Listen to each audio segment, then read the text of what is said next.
was taught that the way of progress was neither swift nor easy.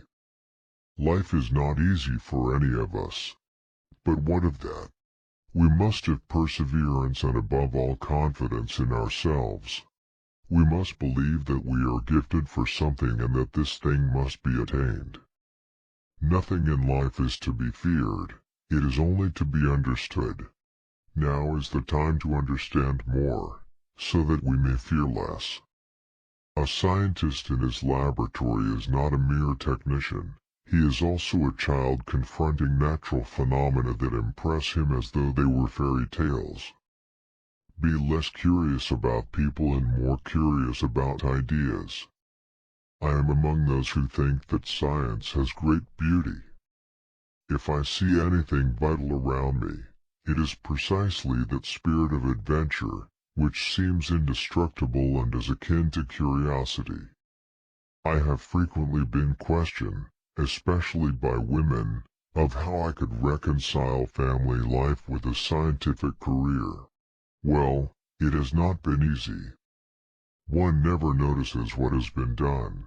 One can only see what remains to be done. In science, we must be interested in things, not in persons. I am one of those who think like Nobel, that humanity will draw more good than evil from new discoveries.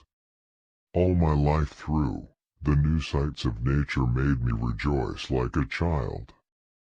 There are sadistic scientists who hurry to hunt down errors instead of establishing the truth. I have no dress except the one I wear every day. If you are going to be kind enough to give me one, please let it be practical and dark so that I can put it on afterwards to go to the laboratory. After all, science is essentially international, and it is only through lack of the historical sense that national qualities have been attributed to it. During the course of my research, I had had occasion to examine not only simple compounds, salts and oxides, but also a great number of minerals. When radium was discovered, no one knew that it would prove useful in hospitals. The work was one of pure science, and this is a proof that scientific work must not be considered from the point of view of the direct usefulness of it. In 1903, I finished my doctor's thesis and obtained the degree.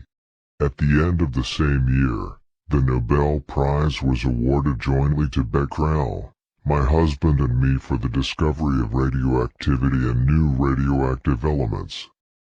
The first experiments on the biological properties of radium were successfully made in France, with samples from our laboratory, while my husband was living. The death of my husband, coming immediately after the general knowledge of the discoveries with which his name is associated, was felt by the public, and especially by the scientific circles, to be a national misfortune.